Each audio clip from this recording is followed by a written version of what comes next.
In a world of increasing mental health challenges, psychology and faith can both provide tools for healing and wellness.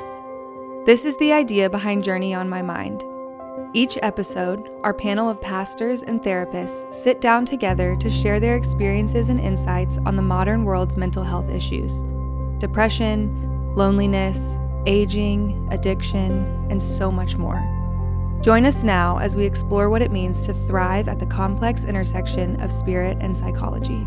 Welcome to Journey on My Mind, and we are again advancing into the great realm of the Enneagram today. And Scott's with us again today, but Dave has resurfaced, and so have I. Sounds like different crew than last time. Been under a rock. The previous Surface. episode, we weren't here. True. It was Sam and Yeah. three others, and Yeah, and we got a notice from the federal government that we didn't have enough white guys on the podcast Middle-aged panel. white men have to Yeah. be. So It was middle-aged white guys. yeah. So- We got a not enough of that. yeah. Yep, and so the quota had to be Right.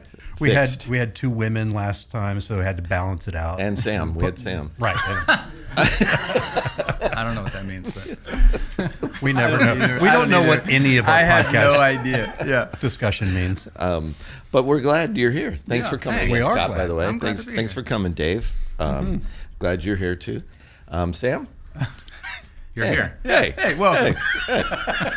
That's about Yeah, par for four. everybody's going to miss Susie B with us. Yeah, that's good. And Katie. But so we prompted this conversation a couple of episodes ago. Right. And first, I guess we should apologize to Oh, no apologies. to Agent Grant, who is yes. our shadow producer. Yes. Who, when we were queuing up topics, Yes. he was like, "Don't talk about the Enneagram." And so Now we're going to do we did it 3 times. And this is now an Enneagram podcast. That's all it is. yes. And he's it's okay. He's out of we- the country, so we don't have to worry about And it. we did it just When the for cat's spite. away. Just for spite. Just for spite. I mean, right. Grant said, "Don't do that." Okay, we'll do 3. Well, but in context, we had Yeah. one where we talked about the intro of it. I kind of gave a perspective of here's some good and not good potentially, and then Scott and Katie came on and really talked about here's how we use this in practice. This is what this looks like, Right. and the kind of where Yeah. real life happens. And so we thought maybe we could have a coming together where we push back a little bit and pursue some of the Refine it a little bit. right, a little bit of that. So Yeah, looking great. forward to that. Yeah. Can I propose we do something before we jump into that? Yep. Absolutely. So the week we're recording is the last week of the Colbert show, the Late Show, and he has this thing called the Colbert Questionnaire, and it's 15 questions. Okay. And they're all like silly or dumb Yeah. or weird or whatever. Not weird, but just Yeah. So I want to take 5 of them, Okay. and you cannot him and haw, and you just have to Go for answer. it. Okay. Okay. This Right. is your No proposal. thinking. This is your proposal. Is that all right? I Yeah. reject that proposal. All right. I'm Then down. Then we're We gonna edit do this it. out? Yeah. Then we're gonna do it. Then we're on. Yes, this is not live. Yeah. So this- Once it can be edited. once Kevin disapproves, we immediately go for it, just to spite him. To spite him. Okay, Kevin said no. Let's do it. Send him right to Sweden. Very, very spiteful. Yes. Okay, so no thinking. So we're Okay. going to go. So if people are just listening, the voices are going to be Sam, Kevin. Kevin, Scott, then Dave. Okay. Okay, that's the order. And Dave's the one asking the questions. Right, and I've not thought about And he them anymore. stole them Okay. from All right. the It's 5 of the 15 Colbert Report right. questions. Ready? Yep. Sam, think- yes. best sandwich. Oh, Reuben. Italian sub. Turkey panini. Meatball sub. Okay. Scariest animal. Lord have mercy. Shark was always scary to me. Grizzly. Is a snake an animal, or is that a... Yeah. Yeah. I mean, I know it's an We'll animal. A reptile. I don't know if you could Could count be a reptiles. spiritual being in doesn't the count. garden. Wrong genus, wrong species. Doesn't count. Yeah. Is a snake an animal? Honey badger. Ooh, you're Yeah. fitting right in, by the way. Least favorite smell. Oh gosh, Oh, man. man. Let me. There's a few of You're these. you're You were pondering. taking way Just- too long. Just say Okay. one. Fart. It's not true, but it's Sulfur. there. You go. Oh, good Same one. idea. Marshmallow. Ooh. I hate Dead marshmallows. Really? I hate them. Of all the things. Really? Yeah. Well, I don't know. They already said fart and sulfur. Dead animal. Dead animal. On your list. You had to go. Man, fart, sulfur. What do I? Well, I guess I'm stuck with marshmallow. I mean, math adds up. You are fitting right in. That's perfect. And Dave. Dead snake. Oh, Okay, yeah. Who ate a Dead marshmallow. anything. I Dead had- Choked on a anything. marshmallow. Yes. I had a blind dog Oh gosh. that rolled in a dead snake in a yeah. field. Oh. Yeah. And it was the singular worst smell I've ever. Yeah. And it will never leave me. I would Skunk actually it- say skunk because skunk's my house up got there. skunked. I Yeah. forgot about Oh, that. it's- it's awful. Boy, Yeah. they And all it's come hard to shooting shake. in now, don't they? I was Hard to shake. camping when I was in 8th grade, and we came around the corner, and there was a skunk at the door of our tent. man. And he skunked Fold the whole on. tent, and we had to Fold on. sleep in it the whole weekend. Oh my gosh. My house got skunked, and then for 2 weeks after that, no Yeah. matter how much I bathed, I'd doesn't show up matter. to a coffee house and sit down next to smell- somebody. They would get up and leave. Cool. wow. It was on me. And it was because Like of an the introvert. Yeah. skunk. Use Yeah. that. I know. could use Kevin's that. like, how did you get Wait this? a minute. Yeah. We had an I'm gonna albino give me skunk. Kevin's like, I'm going to buy me a skunk. Yeah, exactly. Bring it with me. Kevin's coming. Yeah. I'm sure you can buy that somewhere. Maybe. Helpful to Kevin. All right. Okay. The most used app on your phone. Messenger, maybe? Oh, boring. Go ahead. I know, it is. Kevin. boring. Most I don't used use app it. on my phone. Probably Google. That's not Instagram. Probably. Instagram. Threads. Oh. Okay. The one song Oh, gosh. that you could listen to for the rest of your life. And here's a better way to Okay. ask the question. You can only listen to one song. Okay. You don't have to listen to it on repeat, But but it's only only one Wow. song. Okay. It doesn't have to Gosh. be even your favorite song, but it's the only song you can listen to for the rest of Forever. your life. Oh, my gosh. That's a hard question. Okay. Time's up. Earth Angel Oh, good one. by the Penguins. Oh. I know. Yeah, I'm Like the Weird. song in the end of Back to the Hotel Future. Yes. California. Hotel California. Wow. God only knows. Oh, okay. Scenes from an Italian restaurant. Billy Joel. Okay. That's Man. good too. All right. See, all Wow. of us really pick really See, good now we've worship learned songs. many things. There was not one. Songs that middle-aged white men like to listen to. Yes. Which again is there's a federal law that Yeah. requires us to put all this out there. Apparently. Into the Ethernet. All right.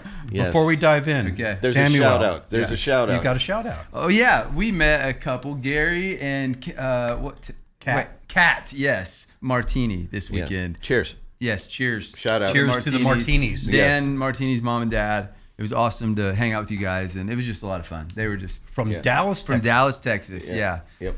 And her birthday's coming up, and actually, Bleach, my band, is going to be in Dallas, and so I'm gonna get her some tickets rock for our and show roll. for her birthday. Yeah, so it was a fun hang. Okay. So anyway, Yep. great to meet you guys. They were in my class on Yeah. Sunday. So And by the way, Bleach is back on tour. Yep. And- June 4th is our first show. Yeah. How fun. Yeah. Give us a couple of cities you're playing in or a couple of venues. We start we're going to be in California in August. We're going to be in Texas in June. We're kind of all. Those are kinda- really big places. Yeah. Yeah, just How about a couple generally venues? California One I'm and really If you're in excited Texas, about. come. Yeah, Yeah. we're in Texas, Dallas.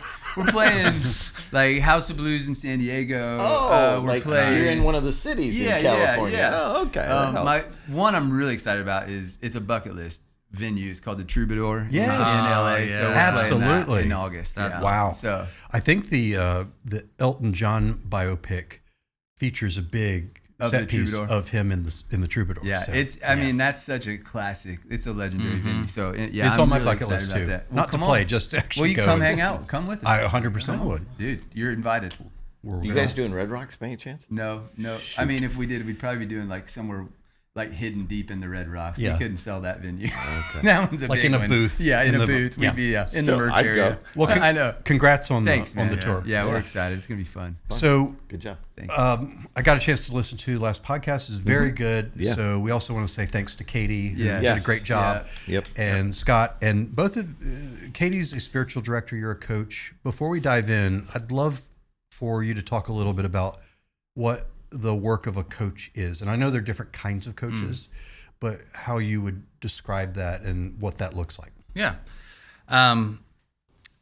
coaching basically is using a question methodology to help people to get in touch with what's going on inside of them and to find new ways forward, usually against a particular challenge they're trying to solve, or they're trying to build more success and they're struggling. They don't know where to go next. They're trying to get some insights, and coaching kind of frames itself around the idea that the answers are within you. We can bring them out with some. If I sit with you in that space and I hold space for a good conversation and I ask prompting questions, then we get somewhere, which is the main idea. I use a little bit of when I coach using the Enneagram, I inevitably use a little bit more of a coach/mentoring modality, because there's usually some desire for some learning around the system and what the system points to. So it ends up being like 80% kind of questioning and sort of 20% educating.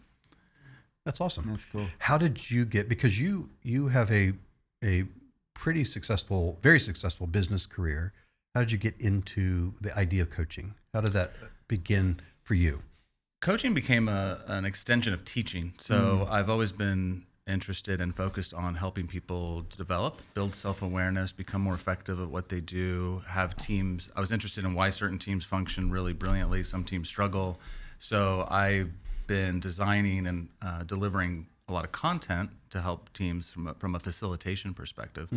And then coaching kind of became an offshoot of that, where people want to go deeper, they want to understand more, they understand the sort of academic application of what I'm talking about, but they've got a particular struggle and want to know how to work through it. So it started leading me to doing more one-to-one coaching work.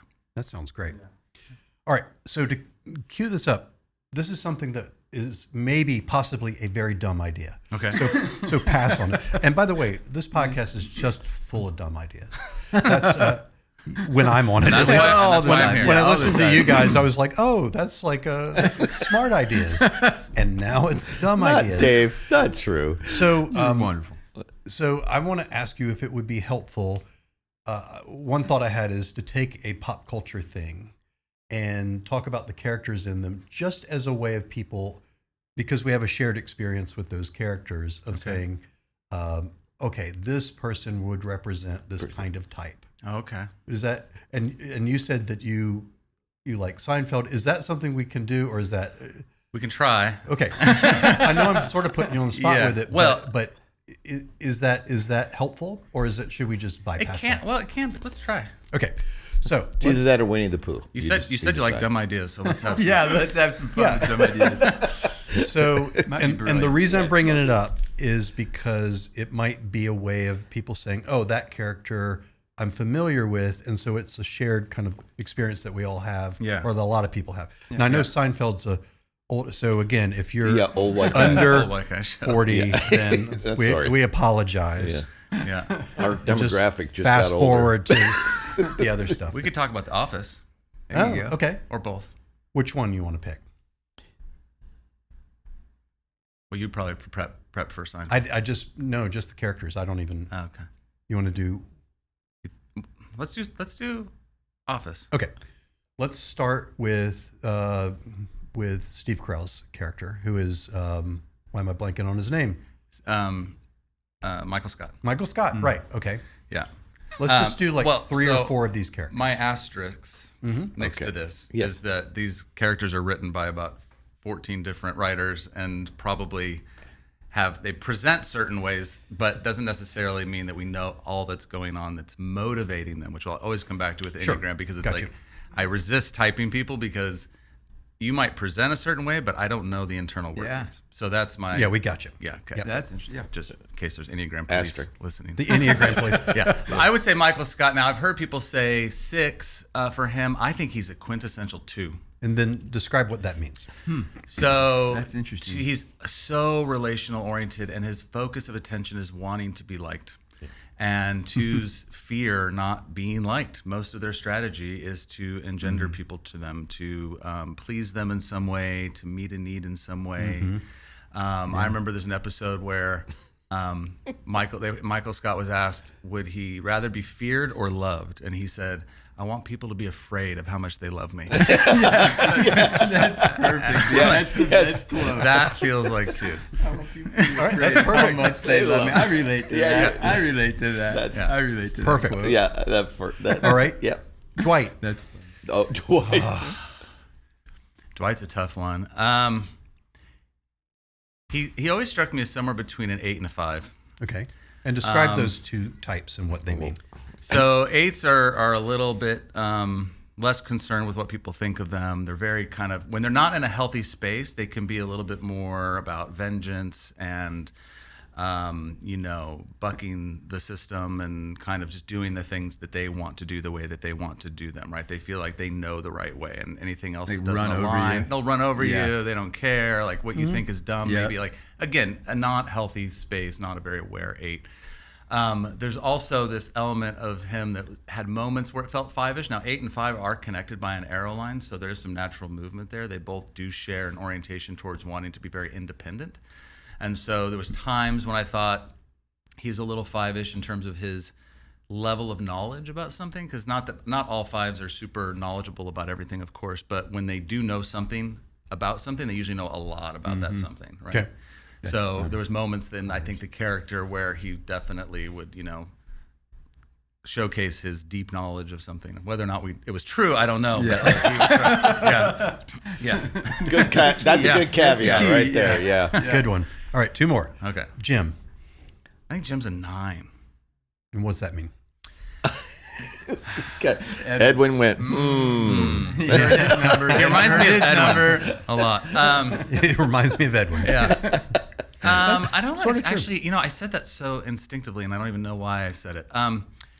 Maybe because it's funny. he is kind of conflict avoidant, although he will also be a little passive aggressive at times. Lots of pranks and stuff. I think 9s can get into that a little bit. 9s are the peacekeeper, the peacemaker. They want to avoid conflict at all costs. They love when there's harmony and people get along.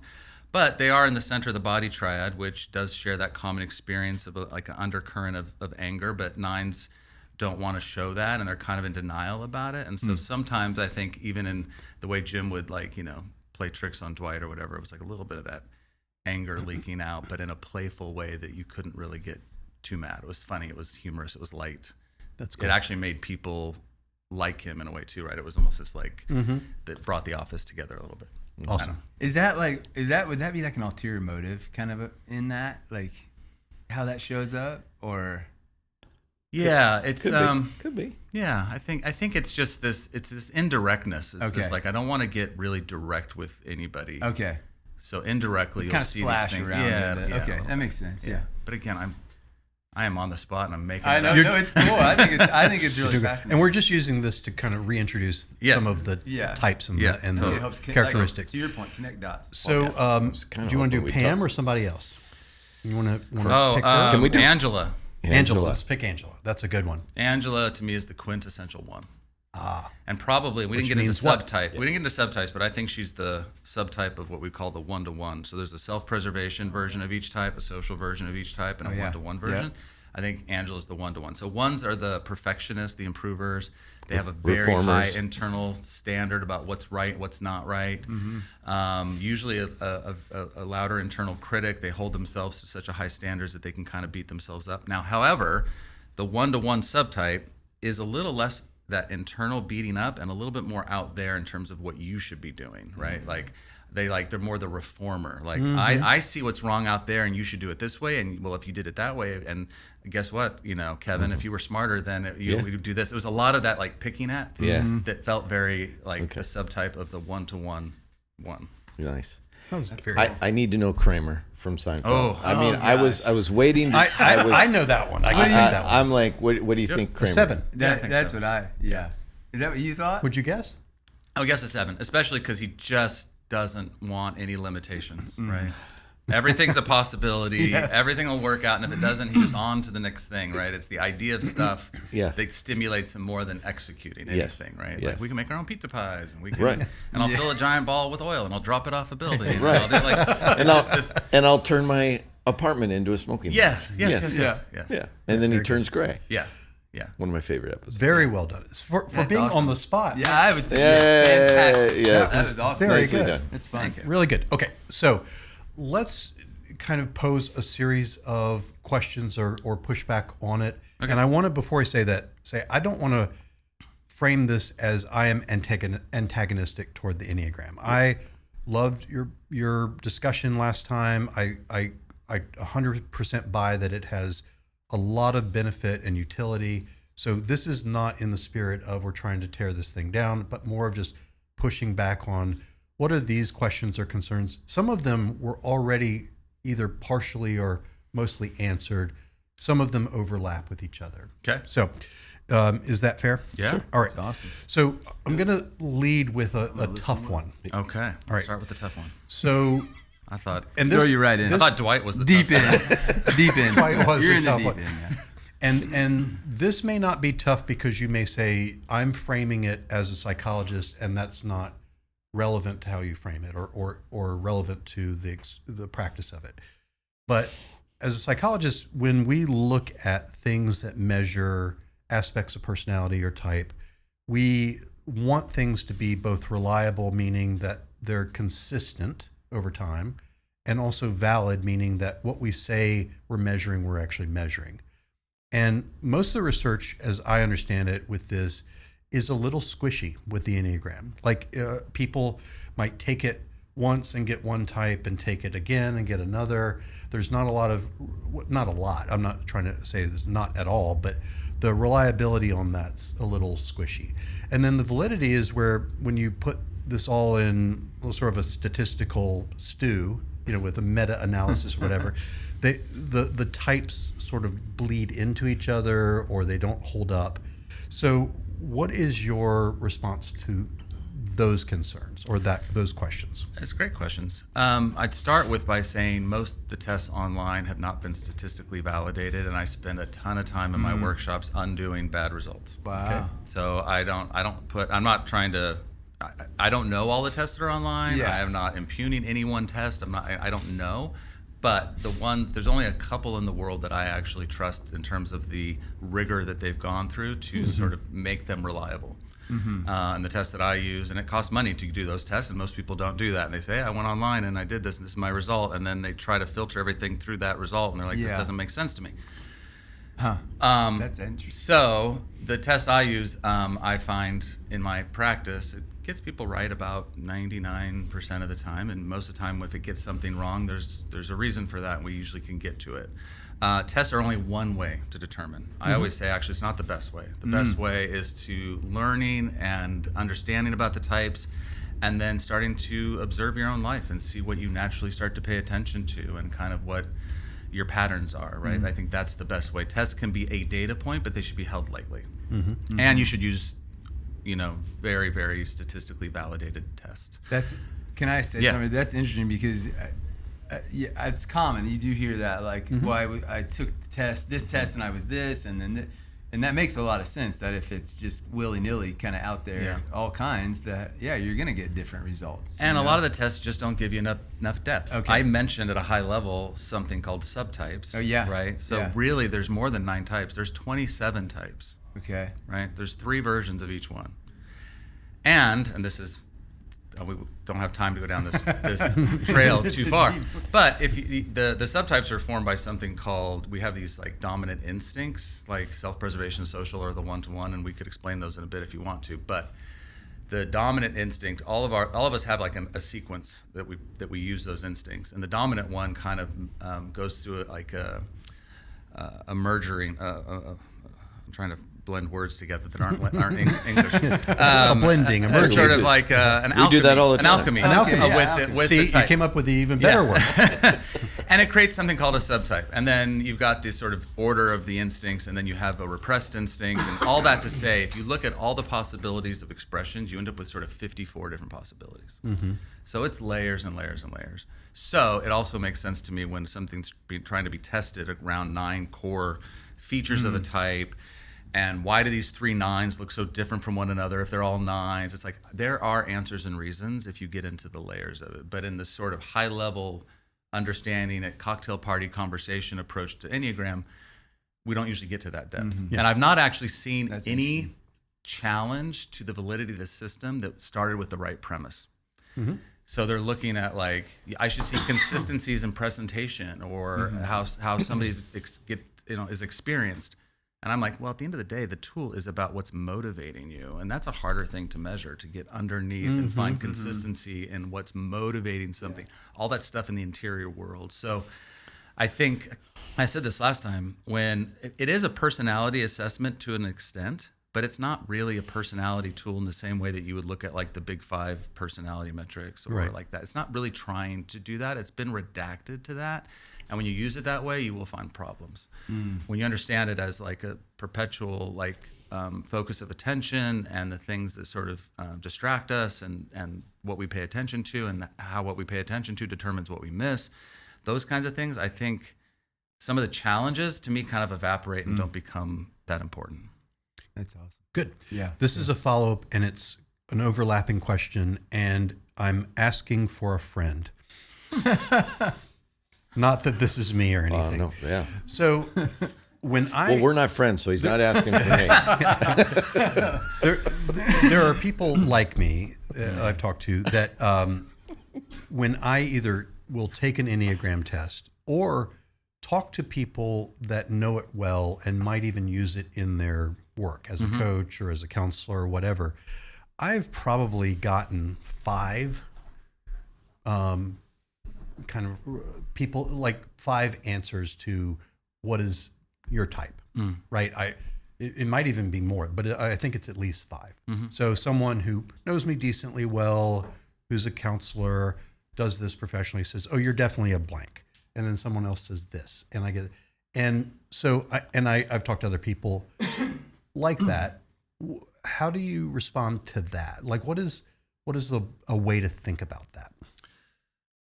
Well, this is kind of why I said, even before we did our little fun television show thing, right? Is like I don't want to look. He made air quotes with fun. I don't want to look at anybody's presentation and type them at all, and I don't think anybody should be typing you, right? Like, in terms of how you present. But I always want them to. Right. I make them. But what they're saying is, it's not that they want to. I make them do it. I thought you were asking for a friend. I was asking for a friend.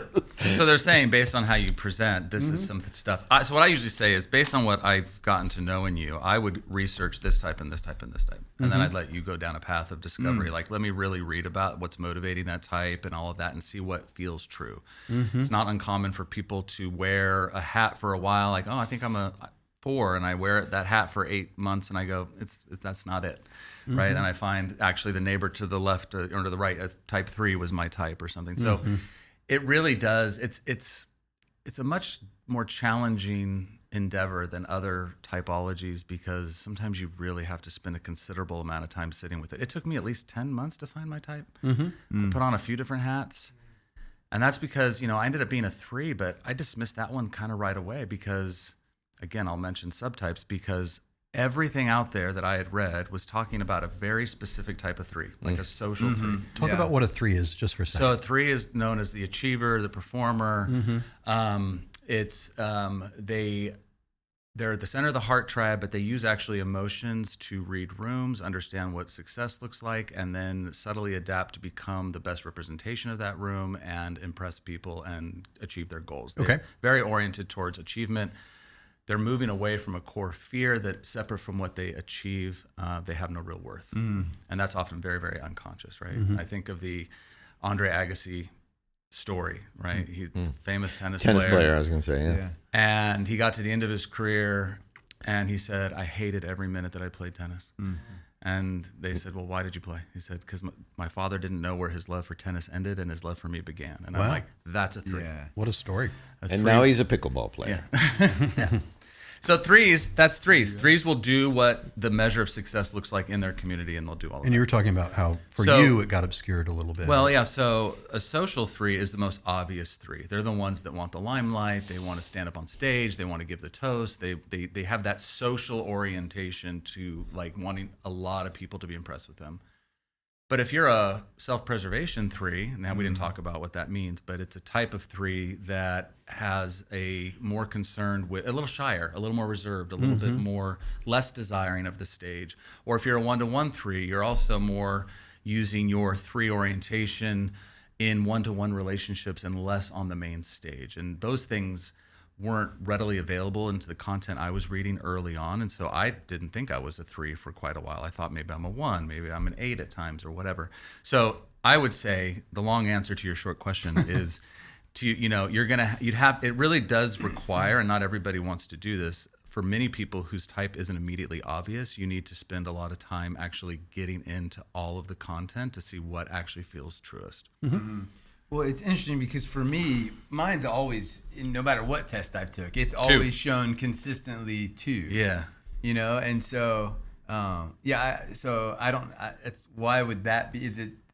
Why would it be that way for someone like me, maybe, when it changes for, does that make sense? I don't know why I've consistently shown up as a 2 when I take whatever test. Yeah. There's probably many reasons or possibilities for that. I would say the 3 subtypes of 2 are probably still relatively similar. And you might just have, it might be more obvious. You might know yourself better. You answer a question and I know what's driving me. I know what's motivating me, and it's producing a consistent result because you're like, I'm in. And I do feel there's certain things that's like, that's for me, that's obvious. Whereas a 9, for example, oftentimes struggle to type themselves for a while. Okay. Because 9s are also known for intuitively understanding what it's like to be all the types. That's why they're known as the peacemaker and the mediator, because they actually kind of know what it's like to walk a mile in everybody's shoes. So much so that they can start to over-identify and go, maybe I'm a 1 or maybe I'm a 2, because I know what you're talking to me, Sam, as a 2. They kind of get pulled in. I know what that's like. I feel like I'm walking in those shoes. Okay. In fact, it's often thought of as that 9s know what it's like to be every type except for a 9. Wow. Yeah. No, that's really good. So you're familiar with the idea of fixed and growth mindset. Yes. And so very quickly, a fixed mindset is I'm dealt a certain hand, either in terms of ability or trait. And a growth mindset is I have this much, but I can, with work or effort, get to this much. And that applies to all kinds of things, and all kinds of skill sets, all kinds of domains of life. Yeah. And what the finding is that people that have growth mindsets tend to do better by and large. I know that's a broad statement, by and large. Yeah. Wow. But what I have wondered about and what I am concerned about is that typing yourself actually inadvertently promotes a fixed mindset rather than a growth mindset. In other words, it's sort of like, this is me and that's that kind of idea. Do you have a thought about that? I'll borrow what my friend Ian Cron says. The Enneagram doesn't put you in a box. It shows you the box you're already in and how to get out of it. Okay. So the whole ultimate point of working with the system is to see where you've become limited and fixed and stuck in order to get unstuck. Whereas actually what this is trying to show you is how you've limited yourself, how you've obscured yourself, how you've gotten stuck there, and giving you some insights and access to start getting unstuck so that you can do what you're talking about, which is to grow, to evolve, to become more self-aware, and not only see the world through the narrow lens of your type structure. Yeah. That's cool. Because, I feel like with some of the others, it kind of, I totally feel that, Dave, like disc or whatever, you're a this or you're, and with Enneagram, I love that definition of really it's helping you identify the type of box that you've lived in, and then how do we operate or how do we function from that, or how do Get out of it. Yeah, how do we get out of that? Get out of the box. Yeah. That's cool. Good. Related question. Okay. And I think you spoke to this last time. So this is just maybe a little more clarification, but I think you did address it. How do you address the concern or criticism that sometimes the Enneagram is used as a get out of jail free card? That it is, well, I can be a turd because I'm a blank type, or I can be, sort of reckless because I'm this, or that's just me. Yeah. How do you address that? Yeah.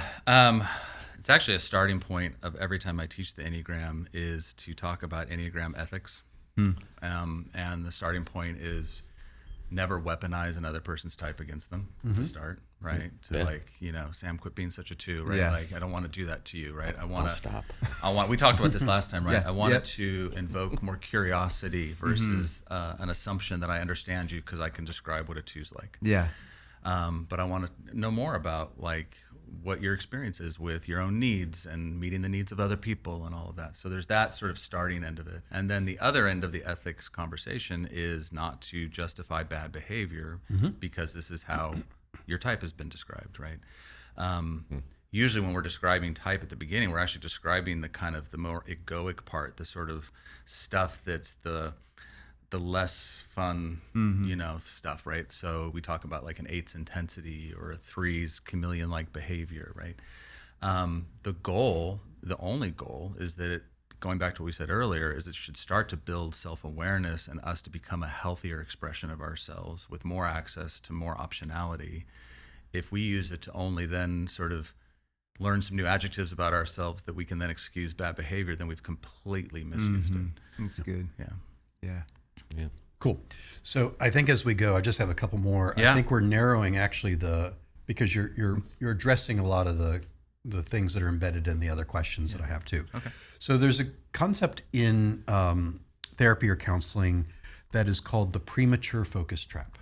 And the premature focus trap is where someone comes in and they give you a little bit of data and you're like, oh yeah. And as a therapist or counselor, you immediately lock into, this is an ADHD person, or this is this person. They start thinking in either diagnostic terms or categorical terms. And that if you do that, you miss tons of things, right? Or could, likely will. Yeah. Is that where like fundamental attribution error comes in? Yeah. A little bit? Okay. A little bit of that. So we really, in training of therapists, we really train people to avoid the premature focus where, we have a need as humans to categorize, to simplify, to make things sort of like, oh, okay, got that. And a lot of, and I'm not bashing on psychiatry, but a lot of psychiatry is, and I'm not a psychiatrist, I'm a psychologist. Psychiatry is designed to quickly sort of narrow into a diagnosis and then can be treated. Psychology is a little broader, but still tends to think in those terms. Counselors may be a little broader in some ways. But I would imagine that people show up and say, hey, I was talking to ChatGPT, and I'm pretty sure this is what's wrong with me. Often, yeah. That's increasingly common. Or even to you, and say, hey, I'm pretty sure I'm a blah. I was talking to Claude, and this is how he diagnosed me, or this is what number he assigned me. Right. What do you do with that? Is that similar to the... Yeah. So I think what you're getting at, what I'm getting at is the concern that as someone sitting on the other side, a coach, a therapist, it's easy to start seeing patterns and then make the pattern cohere into a diagnosis or in this case, a type or whatever, and miss a bigger picture. So can you talk about how you work with that and how you address that even in your own self, in your own work? Yeah, that's a great question because you can start seeing everything through a lens. Yeah. And then attributing every pattern, every behavior to that thing. I said this, I think this is how we wrapped the last conversation. I mean, I think for me, I try to stay in curiosity more than trying to make everything fit. I'm not there to provide all the answers or understand or think that I know or sort of diagnose anything. Obviously, I'm not qualified for that kind of thing. So I think it's, and I know I'm being redundant now, but I think it's a point worth remaking, which is, avoid that by staying curious about the person and not the type. Because, listen, learning about types isn't the point. It's a means to an end at the end of the day. Right? We look at sort of 9 primary ways that we have our perpetual focus of attention, the ways we think we're going to get our needs met, and all the ways that distracts us from living our lives more presently, because we're constantly hijacked by what our type is telling us to do. And we learn about it so then we can start to get more aware and more access to more optionality. And if we get too focused on the type description alone, then the type itself just becomes another distraction. Like learning the Enneagram becomes another distraction from becoming present in your life. Good. That's really good. Yeah. One of the themes that Sam has brought up over and over again is about curiosity. Yes, That's probably a dominant theme. For me, here. it is. And it has been just for the last few years in my life. Like it's like this thing that I've stumbled into that has been so life-giving again. You know, being curious in those ways. Yeah, that's a great answer. So I have two more, and I think this next one you may say I've kind of already addressed that more or less, but is how do you respond to what I would call like the horoscope effect, which is, you know, if you people who would be inclined to read a horoscope, you know, so inclined. Yeah. Are you saying you're not inclined? Not inclined to. Okay, I just clear that's that what up. I'm saying. Okay.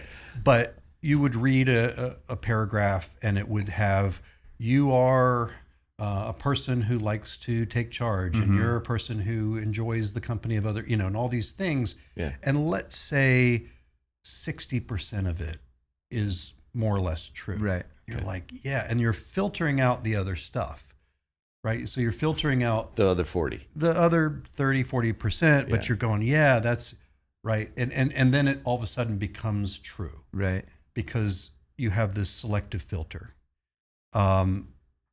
Is there a danger with this, or how do you think about that with Enneagram? It's like, here's Make it what come a blank type is, and then we're just sort of discarding these other things, or we're sort of making sense of them in a different way, and we're holding on to this other piece of it.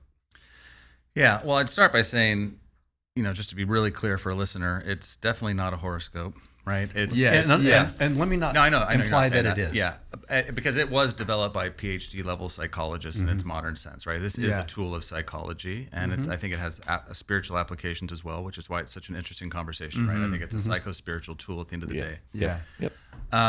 For sure. Not that there's anything wrong with that. I couldn't help myself. No, of course not. Another Seinfeld reference. Sorry. I think that there are probably, don't try to make it fit. If 60% only feels right to you, do not start trying to see the world now through that lens, because that's not going to be helpful. I think there are probably, again, we have not done a master class here. I would spend 3 hours teaching the basics of the Enneagram. I would spend another 3 hours talking about subtypes and instincts, and I would talk about our mental fixations. I would talk about something called the holy ideas. These are I could spend a week. And in that week, I think we could eliminate that issue of like, hey, 60% of this feels right, but 40% doesn't. I think we'd find out why the 40% doesn't. Because it gets more and more granular, and there is insights to be had. But again, the idea isn't then to just say, I'm going to stamp myself, this is who I am, this is how I see things. Yeah. It's to understand, this is how I'm limited. And how can I now become less limited? So maybe I'm being repetitive at this point, but I just want to emphasize that idea that I don't want the Enneagram for anybody to become another distraction or a party trick or a horoscope or just give you more adjectives. You're right. I love that. Or an excuse. Yeah, or an excuse. Yeah. And last question, you alluded to this already, but the Enneagram's been really embraced by faith communities, church communities. It's very popular in churches among Christians. And a lot of times when you hear people talk about the Enneagram, it has this sort of like off Mount Sinai kind of feel to it, right? Like it was like rooted in ancient this, and it's kind of all this. You don't remember when Moses brought the Enneagram down? Well, it was the Those third. were 12. Those were 12. Yeah. This is 9. So It was the third tablet that fell. Yeah. Do you remember the Mel Brooks movie where Yes. he's like, the 15 commandments, and one falls off again, the 10 right. commandments. That was it. So Is that Life of Brian? What was it? it was History of the World. History of the World. So oops. So that can you speak to that, because I do think that it's been really good for a lot of people in understanding their relationship with God, understanding themselves, what motivates them. It's been very embraced in faith communities, but also there's this almost kind of like it is this anointed by God kind of idea. I'm not saying you believe that. I'm actually asking you to respond to how do we think about what's a balancing way of thinking about that? Yeah, because I've seen the other happen just as much, where I see articles written by Christians talking about it. It's a tool of the devil. Right? Yeah, right. Yeah, Sure. for sure. And it's the pentagram. I think it is the symbol. The symbol freaks people out. It It's like, that does. looks Yeah, weird. It's so weird. Yeah. My question always goes to, why does it need to be one or the other for you, right? Why do you have to make that choice at all? Like, why is the lens of thinking about it in terms of this, like, you know, it's literally out of the book of a Bible, or it's, you know, of the devil, like those kind of like opposites it might shed some light on certain types, honestly, in terms of the need to contextualize it behind it. I think 4 definitely would be in that category. No, I'm kidding. I think Randomly pluck a number. it's a tool. It's not, and any tool that illuminates a truth, I think all truth belongs to God, right? So there's, you know, anything that's true, it can't be in conflict with God. It's not, so I don't ever really get lost in that part of the conversation, because I'm like, I also don't try to evangelize it. Like if people aren't ready for it, they don't want it, they don't care, then great. Yeah. Great. Right? Like Yeah. if you find it useful to go on a journey of self-discovery using this as a guide that helps you in your relationships, it helps you in your work, it helps you in your spiritual practices, then that's awesome. And if not, that's okay too. You know? That's cool. You're saying it's a tool. It's a tool. It's a tool. Amazing. I love that. Well, thanks for letting me Did I push on pass? these. Oh man, so good. Yeah, That was awesome. This was very, so and helpful. Scott had no prep of what was what No, I was that going to was ask. all so- Well, I'm also spot, curious baby. what his questions are for you now. Yeah. I'm Yeah. Oh yeah, go Yeah, for it. yeah. Well, that'll be the Grant. Listen to me. Podcast number 4 in this series. There it is. Thanks, you guys. I would love to close with just, what do you want people to take away most? I know that's a big question to ask at the end, but what would be something that you would want people to take away from this whole series of interactions about the Enneagram? My mind goes to a reality that we are astonishingly bad at knowing ourselves on our own. We just are. There was a study done with Cornell, and 95% of people thought they were self-aware. Turned out it was closer to 13 to 15% of people Are really. actually. And the more self-aware somebody thinks they are, the opposite was true. Wow. And again, I think what the Enneagram can point to is that we don't realize that we're actually hiding ourselves behind these masks of personality. Like the root word of personality, persona in the Greek, literally means mask. And in some ways, these are 9 masks of hiding ourselves. And when we're hiding behind these masks and we take the mask to be the evidence of who we really are, then we can't possibly know ourselves.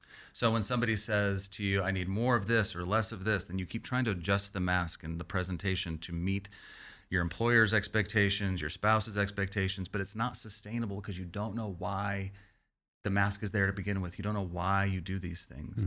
So wherever you are in your like sort of assessment of self-awareness, I think there's an opportunity to have much richer, more fulfilling relationships and experiences by having the courage to sort of take a look at the mask and what's behind it, and what stories and pain and wounds are you hiding back there that God wants to heal. Excellent. So good. Yeah. Thanks, Scott. Thanks. Thank you, Thanks. guys. Yeah. Thanks for being open to have the conversation. Of course. Join us next time with a martini. No, God. Thanks for listening to this episode of Journey on My Mind. If you enjoyed it, please help us spread the word by leaving us a review and sharing it on your social media. Journey on My Mind is a production of Journey Church in Brentwood, Tennessee. Edwin Rivera III is the show's producer, with technical assistance from Randy Hansen. Grant Opperman edits the show.